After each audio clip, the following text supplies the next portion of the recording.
नमस्कार, मैं पूनम तांगर और आप देख रहे हैं एएमबी नेटवर्क। बुलेटिन की शुरुआत करेंगे भारतीय दंड संहिता आईपीसी, दंड प्रक्रिया संहिता सीआरपीसी और एविडेंस एक्ट की जगह लेने वाले 3 विधेयकों की जांच कर रही संसदीय कमेटी आज बैठक करेगी। 27 अक्टूबर को हुई बैठक में कमेटी ने ड्राफ्ट रिपोर्ट को स्वीकार नहीं किया था। कुछ विपक्षी सदस्यों की दलीलों को ध्यान में रखते हुए समिति ने ड्राफ्ट पर और अध्ययन के लिए समय मांगा था। कांग्रेस नेता पी चिदंबरम समेत कुछ विपक्षी सदस्यों ने कमेटी के अध्यक्ष ब्रजलाल से ड्राफ्ट पर फैसला लेने के लिए दिए गए समय को 3 महीने बढ़ाने का आग्रह किया था। सदस्यों ने कहा था कि चुनावी लाभ के लिए इन विधेयकों को उछालना सही नहीं है।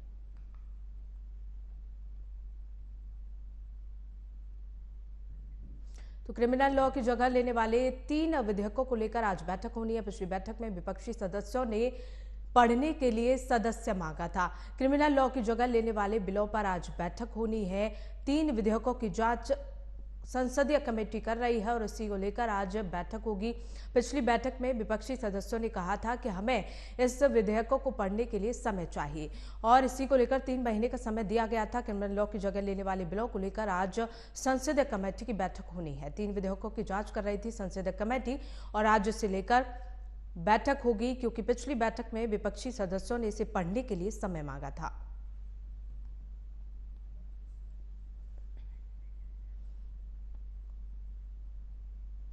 इसी बीच बड़ी खबर का रुख कर लेते हैं। योगी सरकार 2.0 का बहुप्रतीक्षित मंत्रिमंडल विस्तार जल्द। मंत्रिमंडल के विस्तार में पिछड़े वर्ग को तवज्जो दी जा सकती है। जाति जनगणना की कार ढूंढने में जुटी है बीजेपी राजभर। दारा सिंह समेत कुछ नए चेहरे भी शामिल होंगे। दीपावली से पहले मंत्रिमंडल के विस्तार की संभावना जताई जा रही है। तो मुख्यमंत्री योगी आदित्यनाथ 2.0 का मंत्रिमंडल विस्तार अब जल्द ही देखने को मिलेगा। दीपावली से पहले पहले मंत्रिमंडल के विस्तार की संभावना जताई जा रही है। बड़ा अपडेट मंत्रिमंडल विस्तार को लेकर, जहां योगी सरकार 2.0 का बहुप्रतीक्षित मंत्रिमंडल विस्तार जल्द ही होगा। मंत्रिमंडल के विस्तार में पिछड़े वर्ग को तवज्जो दी जाएगी। जाति जनगणना की कार्ड ढूंढने में हालांकि बीजेपी जुटी हुई है। राजभर दारा सिंह समेत कुछ नए चेहरे भी इस मंत्रिमंडल में शामिल हो सकते हैं। दीपावली से पहले पहले मंत्रिमंडल के विस्तार की संभावना जताई जा रही है। तो बड़ा अपडेट, जहां योगी सरकार 2.0 का बहुप्रतीक्षित मंत्रिमंडल विस्तार हो सकता है। मंत्रिमंडल के विस्तार में पिछड़े वर्ग को जगह मिलेगी। जाति जनगणना की कार्ड ढूंढने में बीजेपी लगी हुई है, क्योंकि आने वाले साल में 2024 में लोकसभा चुनाव है और ऐसे में दीपावली से पहले पहले मंत्रिमंडल के विस्तार की संभावना जताई जा रही है।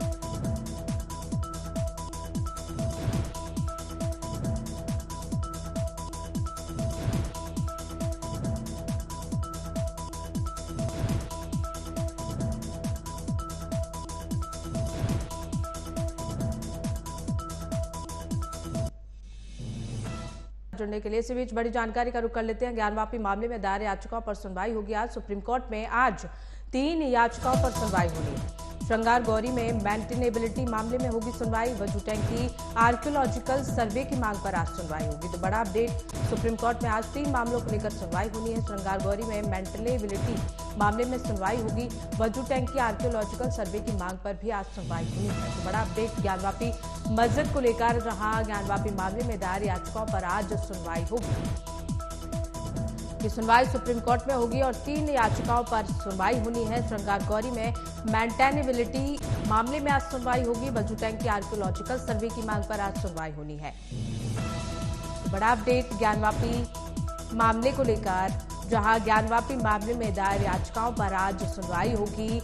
1 नहीं बल्कि 2 नहीं बल्कि 3 याचिकाओं पर आज सुनवाई होनी है। श्रृंगार गौरी में मेंटेनेबिलिटी का ये मामला जिस पर सुनवाई होगी, साथ ही साथ वजू टैंक की आर्कियोलॉजिकल सर्वे की मांग पर भी आज सुप्रीम कोर्ट में सुनवाई होनी है।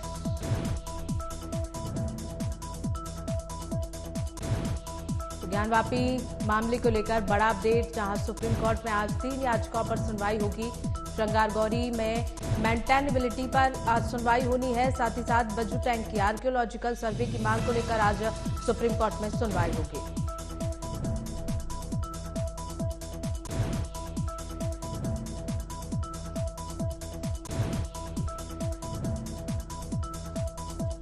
ज्ञानवापी मामले को लेकर बड़ा अपडेट, जहां आज सुप्रीम कोर्ट में 3 याचिकाओं पर सुनवाई होनी है। बता दें कि बहुत पुराना मामला है ज्ञानवापी मामला, जो काफी समय से चल रहा है और सर्वे भी लगातार ज्ञानवापी में हो रहा है। इसे लेकर सुप्रीम कोर्ट में आज 3 याचिकाओं पर सुनवाई होनी है।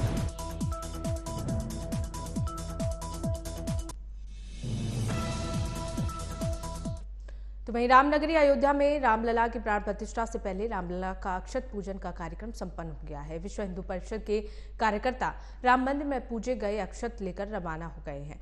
श्री राम जन्मभूमि तीर्थ क्षेत्र ने ट्वीट कर बताया कि आज श्री राम जन्मभूमि मंदिर में अक्षत पूजन हुआ। फिर अक्षत को कार्यकर्ताओं को सौंप दिया गया, जो इसे पूरे भारत के सभी शहरों और गांवों में ले जाएंगे। अक्षत पूजन के बाद पूजित अक्षत के साथ एक निवेदन पत्रक भी देश के 5 लाख गांव में भेजा जाएगा। इस पत्रक में भक्तों को राम मंदिर की संरचना और सुविधाओं के बारे में जानकारी दी जाएगी। कार्यक्रम में देश के 5 लाख गांवों में निवेदन पत्रक भेजने की तैयारी की गई है। इसके माध्यम से श्री राम जन्मभूमि तीर्थ क्षेत्र ट्रस्ट राम भक्तों से 22 जनवरी को सुबह 11 बजे से 1 बजे के बीच अपने अपने स्थानों पर अनुष्ठान करने और शाम को दीपोत्सव मनाने की अपील भी करेगा। तो रामलला के समक्ष अक्षत पूजन संपन्न हो गया है। श्री राम जन्मभूमि तीर्थ क्षेत्र में इसकी जानकारी दी जाएगी।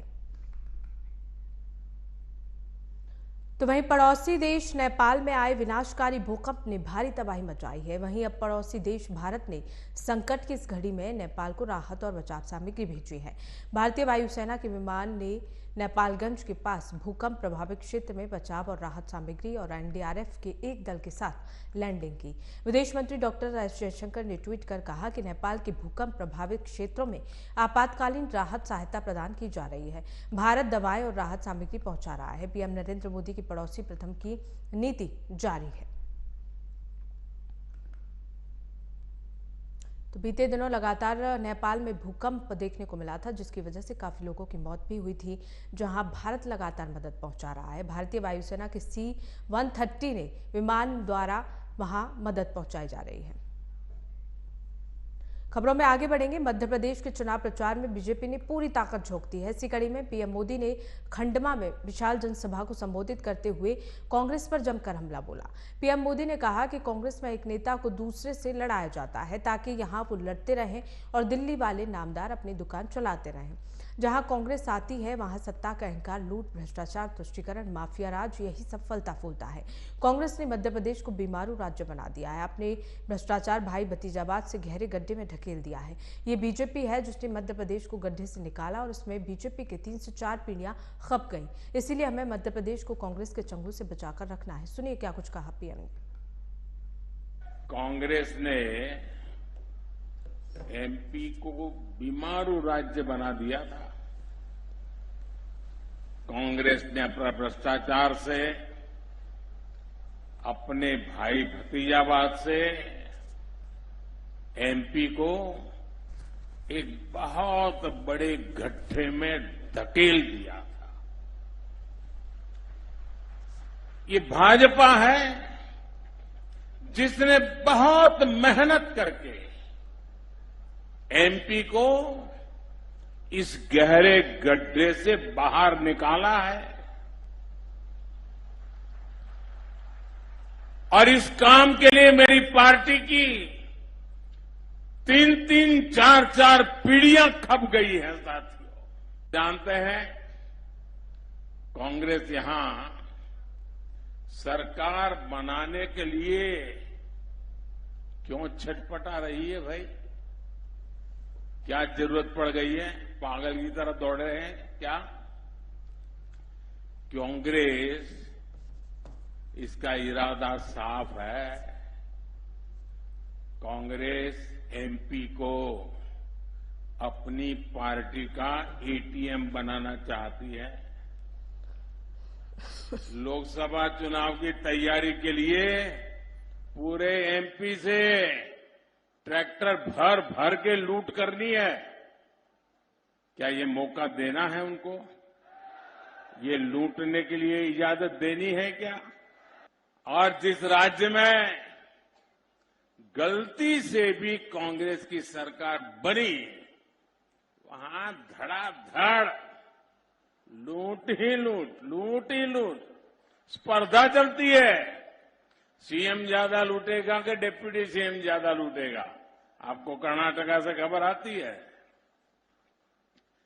कांग्रेस यानी गरीब के, मध्यम वर्ग के जेब साफ करना। कांग्रेस यानी विकास की गाड़ी को परमानेंट ब्रेक लगाना, इतना ही नहीं, रिवर्स गियर में डाल देना। कांग्रेस में एक नेता को दूसरे से लड़ाया जाता है ताकि यहां आप लड़ते रहो और दिल्ली वाले न्यायाधीश बन करके नामदार अपनी दुकान चलाते रहे। साथियों, कांग्रेस सिर्फ अपने नेताओं के स्वार्थ पर ही टिकी है। जहां जहां कांग्रेस आती है वहां सत्ता का अहंकार, अपराध की बोलबाला, अनाप शनाप लूट, भ्रष्टाचार, तुष्टीकरण, माफिया राज, यही उनकी पहचान, यही सब कुछ फलता फूलता है। खबरों में आगे बढ़ेंगे। कैश फॉर क्वेरी मामले में टीएमसी सांसद महुआ मोइत्रा की मुश्किलें लगातार बढ़ती जा रही हैं। अब लोकसभा की एथिक्स कमेटी ने मोइत्रा के खिलाफ लगाए गए आरोपों के संबंध में अपनी मसौदा रिपोर्ट पर विचार करने और उससे अपनाने के लिए 7 नवंबर को बैठक बुलाई है। जानकारी के मुताबिक मसौदा रिपोर्ट को अपनाने के लिए हुई बैठक का मतलब है कि बीजेपी सांसद विनोद कुमार सोनकर की अध्यक्षता वाली समिति ने अपनी जांच पूरी कर ली है। बता दें कि बीते दिनों झारखंड के गोड्डा लोकसभा क्षेत्र से बीजेपी सांसद निशिकांत दुबे ने टीएमसी सांसद मोइत्रा पर कारोबारी दर्शन हीरानंदानी से संसद में सवाल पूछने के लिए पैसे लेने का गंभीर आरोप लगाया था।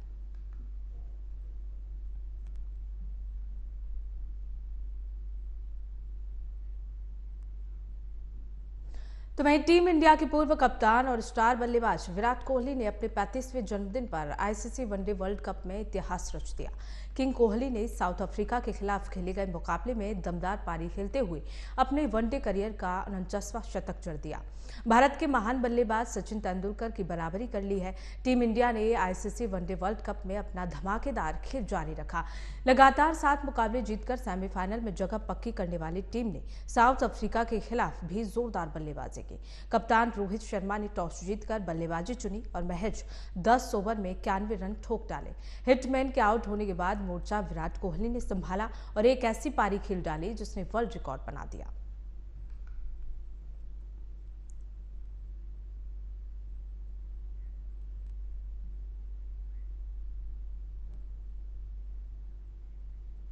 तो वहीं केंद्र सरकार ने देश की महिला सैनिकों को दिवाली से पहले बड़ा तोहफा दिया है। अब महिला सैनिकों को एक सम्मान यानी मैटरनिटी लीव मिलेगी, भले ही वो किसी भी रैंक पर क्यों ना हो। केंद्रीय रक्षा मंत्री राजनाथ सिंह ने सभी महिला सैन्यकर्मियों को समान रूप से मातृत्व, शिशु देखभाल और दत्तक ग्रहण अवकाश देने संबंधी प्रस्ताव को मंजूरी दे दी है।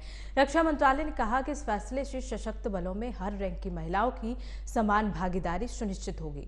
इन नियमों के जारी हो जाने से सेना में सभी महिलाओं को समान रूप से छुट्टियां मिलेंगी, भले ही वो कोई अधिकारी हो या किसी अन्य रैंक पर कार्यरत हो। मंत्रालय के मुताबिक इस कदम से सेना में महिलाओं को अपने पेशेवर और पारिवारिक जीवन को बेहतर तरीके से संतुलित करने में मदद मिलेगी और इससे कामकाजी स्थिति में सुधार भी होगा। बता दें कि पहले सिर्फ अधिकारी महिलाओं के लिए ये रूल था, लेकिन अब सेना में हर एक महिला के लिए इस प्रस्ताव को मंजूरी दे दी है।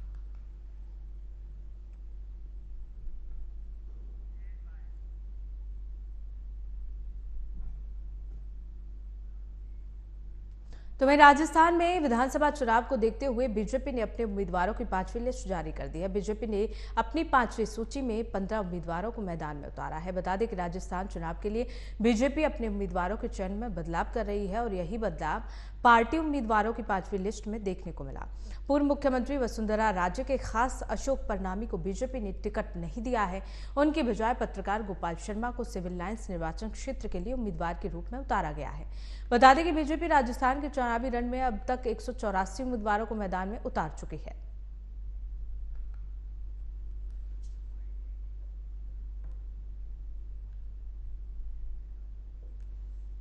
छत्तीसगढ़ में विधानसभा चुनाव को लेकर चुनाव प्रचार जोर शोर से किया जा रहा है। यहां पर 2 चरणों में विधानसभा चुनाव होने हैं, लेकिन पहले चरण की वोटिंग से 3 दिन पहले यहां पर बीजेपी के स्थानीय नेता रतन दुबे का चुनावी जनसभा के दौरान ही बेरहमी से कत्ल कर दिया गया।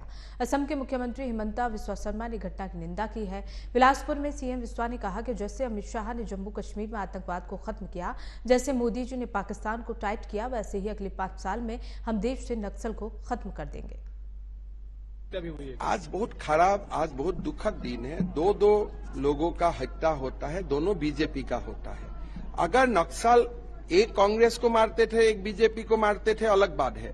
मैं तो डायरेक्टली ये बात करना चाहता हूं कि अभी भूपेश बघेल का साथ छत्तीसगढ़िया लोग नहीं है, अभी नक्सल ही है उनका साथ, और वो नक्सल का राह से ही पहला शरण का मतदान जीतना चाहते हैं। लेकिन आज मैं आपको यहाँ बोल के जाता हूँ कि जैसे अमित शाह जी ने जम्मू कश्मीर में मिलिटेंसी को खत्म किया, जैसे नरेंद्र मोदी जी ने पाकिस्तान को टाइट किया, ऐसे ही अगली 5 साल में हम नक्सल को खत्म करेगा देश से। इसीलिए जब भाजपा का समय में भी कांग्रेस का निधन हुआ था, भूपेश बघेल जी को तो नक्सल का ऊपर रिवेंज लेना चाहिए था ना।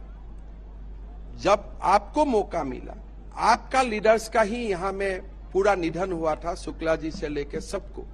भूपेश बघेल जी का धर्म था नक्सल को खत्म करना, वो तो उल्टा सीआरपीएफ का ऊपर हमला बोल रहे हैं। नक्सल का जगह में नक्सल को उन्होंने छोड़ दिया, अभी सीआरपीएफ का बक्सा का हिसाब ले रहा है। अब देश के लिए जो जाने देता है, सीआरपीएफ का मतलब क्या है? गरीब लोगों का बेटा ही तो सीआरपीएफ होता है। आज सीआरपीएफ तो अंबानी टाटा का बेटा तो नहीं होता है। सीआरपीएफ सबसे गरीब तत्व का लोगों का बेटा जाके सीआरपीएफ होता है। आप उनका ऑनेस्टी में ही हमला बोल रहे हैं। आप क्यों सीआरपीएफ का खिलाफ बोल रहे हैं? मतलब आपको नक्सलवादी को इनडायरेक्टली आप ये संदेश देना चाहते हैं कि मैं तुम्हारा साथ हूं, जब तुम्हारा ही लीडर को नक्सल ने हत्या किया है। आपको तो बदला लेना चाहिए नक्सल से, आपको जब भगवान ने मौका। कांग्रेस सांसद राहुल गांधी 3 दिन के निजी दौरे पर उत्तराखंड पर हैं। उत्तराखंड यात्रा के दौरान वो केदारनाथ धाम पहुंचे। उन्होंने महादेव की आराधना करते हुए 5 राज्यों में होने वाले विधानसभा और 2024 लोकसभा चुनाव में जीत की कामना की। पूजा अर्चना के बाद उन्होंने निर्माण कार्यों का भी जायजा लिया। इससे पहले 2015 में राहुल गांधी पैदल यात्रा करके केदारनाथ धाम पहुंचे थे।